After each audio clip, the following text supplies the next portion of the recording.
नमस्ते दोस्तों, आप सब कैसे हैं? स्वागत है आपका यूपी टेट के प्रैक्टिस क्लास में। आज हम जिस चीज का प्रैक्टिस सेट करेंगे वो है द सेल का। इसके प्रैक्टिस सेट के साथ आपको ये भी पता चलेगा कि आपकी कितनी तैयारी हो गई है। तो चलिए सबसे पहले शुरुआत करते हैं सेल के प्रैक्टिस सेट से। तो पहला प्रश्न है, कोशिका का शक्ति गृह पावर हाउस किसे कहा जाता है? Which cell organelle is known as power house of the cell? Mitochondria. Mitochondria को power house of the cell भी कहा जाता है। ये शरीर में सेल के अंदर एटीपी की फॉर्म में एनर्जी बनाती है, ऊर्जा का निर्माण करती है। दूसरा प्रश्न है आपका, कोशिका की खोज का श्रेय किसे दिया जाता है? Who is credited with the discovery of cells? तो सबसे पहले सेल किसने बनाया था? रॉबर्ट हुक ने। कोशिका की आत्मघाती थैली सुसाइड बैग किसे कहा जाता है? Which cell organelle is referred as the suicidal bag of the cell? That is lysosomes. Lysosomes को सुसाइडल बैग कहा जाता है। यहाँ पर मैं आपका ध्यान एक और चीज पर डालना चाहूंगी, वो है वैक्यूल। वैक्यूल एक ऐसी सेल ऑर्गेनली होती है जो केवल प्लांट सेल में ही पाई जाती है। अगला सवाल है आपका, अनुवांशिक सामग्री डीएनए मुख्य रूप से कहाँ पाई जाती है? In which part of the cell is genetic material DNA primary found? हमारी बॉडी में जो डीएनए वो कहाँ पाया जाता है? न्यूक्लियस में पाया जाता है।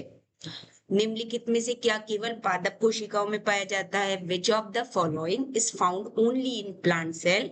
तो वो जवाब है क्लोरोप्लास्ट। क्लोरोप्लास्ट के अंदर हमारा क्लोरोफिल मिलता है, क्योंकि प्लांट्स जो होते हैं, जो पेड़ पौधे होते हैं, वो अपना खाना स्वयं बनाते हैं। तो वो किसकी मदद से बनाते हैं? सेल ऑर्गेनली क्लोरोप्लास्ट की मदद से बनाते हैं। यहाँ पर मैं आपको एक और जानकारी देना चाहूंगी कि क्लोरोप्लास्ट को हम किचन ऑफ द सेल भी कहते हैं। मतलब कोशिका का रसोई घर, जहां पर खाना बनता है।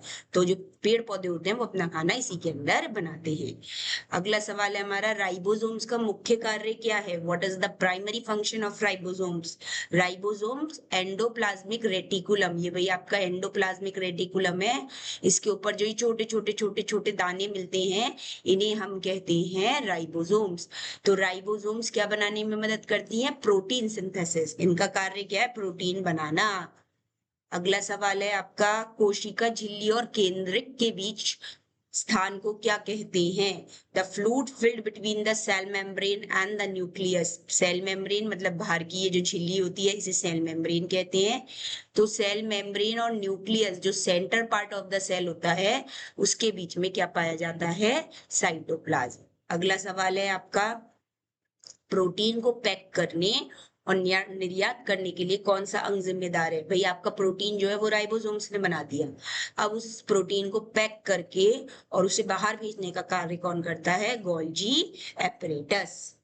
अगला सवाल आपका है, प्रोकैरियोटिक कोशिकाओं में किसकी अनुपस्थिति होती है? Prokaryotic cells are categorised by the absence of. भाई हमारे शरीर, हमारे जो जीवन काल जैसे जैसे ऑर्गेनिजम्स का आविष्कार हुआ, तो उनमें देखा गया दो तरीके के सेल होते हैं। एक होता है आपका प्रोकैरियोटिक सेल और दूसरा होता है यूकैरियोटिक सेल। तो जो यूकैरियोटिक सेल है, जैसे हमारी बॉडी के अंदर के सेल हैं, इनमें बहुत वेल डिफाइंड न्यूक्लियस होता है, मतलब बहुत ही अच्छी तरीके से सारी सेल ऑर्गेनली बनी होती है। वही प्रोकैरियोटिक, जो पहले जमाने में बैक्टीरिया में मिलने वाले सेल होते थे, वो पाए जाते हैं। तो उसका सही जवाब है आपका न्यूक्लियस। मैंने बताया आपको प्रोकैरियोटिक सेल्स में न्यूक्लियस नहीं पाया जाता है, जो कि यूकैरियोटिक में होता है, जिसकी वजह से यूकैरियोटिक सेल्स के फंक्शन अच्छे हो जाते हैं। फूलों और फलों का रंग प्रदान करने के लिए कौन सा वर्णक जिम्मेदार है? Which plastid provides colour to flowers and fruit? और सही जवाब है आपका क्रोमोप्लास्ट। क्रोमोप्लास्ट क्या करता है? फूलों को रंग प्रदान करता है। क्लोरोप्लास्ट पत्तियों को हरा रंग प्रदान करता है, ग्रीन कलर प्रदान करता है। नेक्स्ट है आपका, पादप कोशिका भित्ति का मुख्य घटक क्या है? What is the main component of the cell? Plant cell wall. Cell wall आप जानते हैं सिर्फ प्लांट सेल में मिलती है, एनिमल सेल में नहीं पाई जाती। तो ये किससे मिलके बनी होती है? सेल्यूलोज। किसकी बनी हुई होती है? सेल्यूलोज। सही उत्तर आपका इसका सेल्यूलोज भी होगा। और वैसे इसका सही उत्तर आपका काइटिन भी होगा। देखिए यहाँ पर हमारे दोनों जवाब सही होंगे क्योंकि सेल्यूलोस और काइटिन दोनों से मिलकर बनी हुई होती है। अगला सवाल है आपका, जंतु कोशिकाओं में कोशिका विभाजन में क्या सहायता करता है? Which structure helps in cell division in animal cell? तो सेल डिवीजन, सेल को डिवाइड करने में जो आपकी मदद करता है वो है आपका सेंट्रोजोम। क्या मदद करता है? सेंट्रोजोम आपकी मदद करता है। अगला सवाल है, पौधों में रिक्तियों वैक्यूल्स का प्राथमिक कार्य क्या है? What is the primary function of vacuoles in plants? तो जो वैक्यूल्स होते हैं इनके अंदर क्या होता है, जो बहुत सारा पानी अगर सेल के अंदर आ जाता है वो ये भर लेते हैं, या आपके सेल के अंदर जो भी एक्स्ट्रा वेस्ट सामान बचा वो भी इनके अंदर भर जाता है, जिसकी वजह से ये बैग की गुब्बारे की तरफ फूट जाते हैं। ठीक है, तो ये किसका काम करते हैं? एक तो भंडारण का काम करते हैं, मतलब स्टोरेज का काम करते हैं।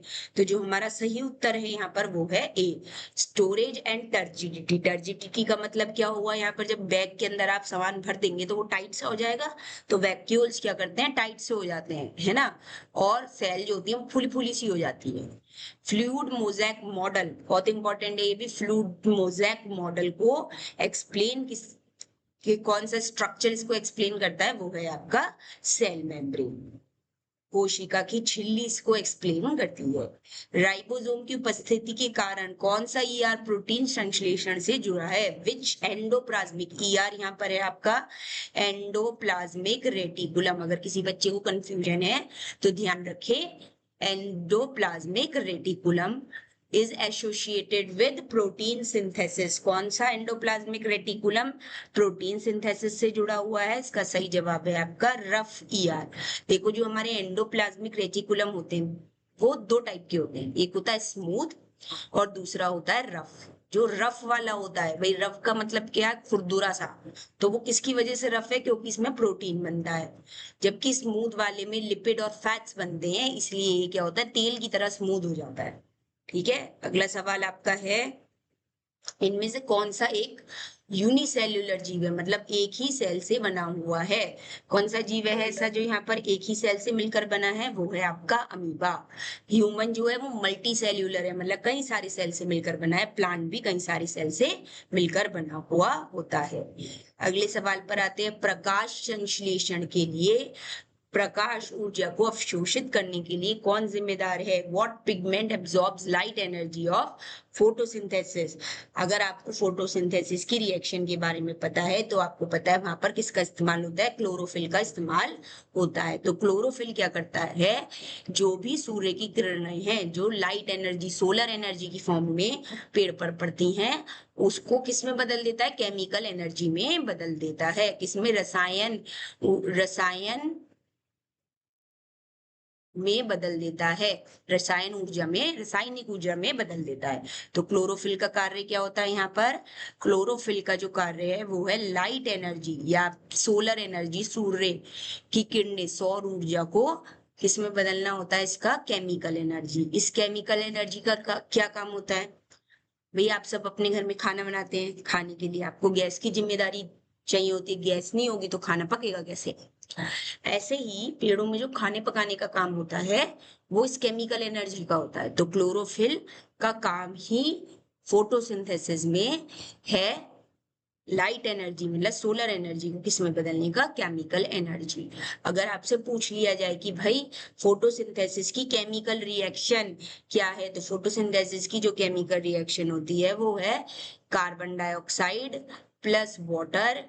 आपको क्या मिलता है भाई? ये पानी है, एक कार्बन डाइऑक्साइड है, जिससे मिलकर आपका ग्लूकोज खाना बनता है, और साथ ही साथ आपका बनती है ऑक्सीजन। ठीक है, और किसकी जरूरत पड़ती है आपको? यहाँ पर क्लोरोफिल की जरूरत पड़ती है। ठीक है, कोई परेशानी आपको यहाँ पर समझ में आ गया होगा? तो ये आपकी क्लोरोफिल, ये आपकी फोटोसिंथेसिस की केमिकल रिएक्शन है। अगले सवाल पर बढ़ते हैं, लीवर की कोशिकाओं में कौन सा अंग हानिकारक पदार्थों को डिटॉक्सिफाई करता है? Which organelle detoxifies harmful substances in liver cell? तो वो काम करते हैं स्मूथ ईआर। कौन काम करता है? ये स्मूथ ईआर। विच सेल ऑर्गेनली ये डिटॉक्स करने का काम करती है। ठीक है, अब आते हैं हमारे अगले सवाल पर। वह कोशिका विभाजन क्या कहलाता है जिसके परिणाम स्वरूप समान कोशिकाएं बनती है? Cell division resulting in identical cell. Identical मतलब एक जैसे सेल बनते हैं, वो है माइटोसिस। भाई सेल डिवीजन जो होता है वो दो प्रकार का होता है, माइटोसिस और मियोसिस। तो माइटोसिस में जो सेल आपकी बनती है वो किस तरीके की होती है? वो एक जैसी होती है, मतलब आपका जो सेल डिवीजन है उसमें एक जैसी सेल बन रही है, तो आपकी क्या है, ये माइटोसिस है। और अगर आपकी सेल एक जैसी नहीं है तो क्या होगा, आपका सेल डिवीजन कैसा हो जाएगा? मियोसिस। कोई परेशानी? ठीक है, चलिए अब हम और एक सबसे जरूरी बात, माइटोसिस। भाई ये दो टाइप का हो गया आपका, माइटोसिस और मियोसिस। जो माइटोसिस होता है, ठीक है, सबसे जरूरी ये पूछा भी जाता है, माइटोसिस में दो डॉटर सेल बनती है। मतलब ये कितने सेल में डिवाइड होता है? दो सेल में डिवाइड हो जाता है, सेल नंबर 1 और सेल नंबर 2। ठीक है, जबकि मियोसिस जब इस टाइप का सेल डिवीजन होता है, मतलब इस टाइप का कोशिका का विभाजन होता है, तो यहाँ पर बनने वाली जो डॉटर सेल है, मतलब ये कितने सेल में डिवाइड होती हैं? 4 cell, cell number 1, cell number 2, cell number 3, cell number 4। ये आइडेंटिकल होती हैं भाई, इनके लिए जो शब्द इस्तेमाल किया गया है वो है आइडेंटिकल सेल। ठीक है, जबकि मियोसिस क्या होती है? यूनिक सेल होती है। मतलब अगर कोई भी जीव का सेल मियोसिस फॉर्म में डिवाइड होगा तो चार जो नई सेल बनेंगी वो सब अलग अलग होंगी, सेम नहीं होंगी, डिफरेंट होंगी, यूनिक होंगी। ठीक है, तो अगर आपको यूनिक वर्ड वहां पर मिल जाए तो आप बिल्कुल आंख बंद करके यहाँ मियोसिस जवाब लगा सकते हैं। ठीक है, अब हमारा आखिरी प्रश्न है, अनुवांशिक जानकारी जिसके द्वारा ली जाती है।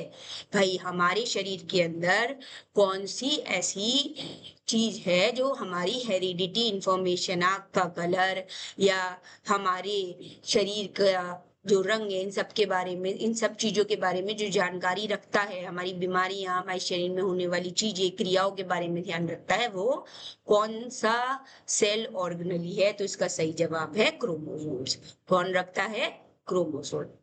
तो इसी के साथ हमारी ये टारगेट सीरीज हम यही खत्म करते हैं।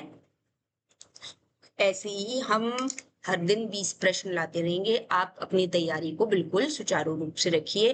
फिर मिलते हैं एक अगले टॉपिक के साथ। जब तक के लिए धन्यवाद, नमस्ते।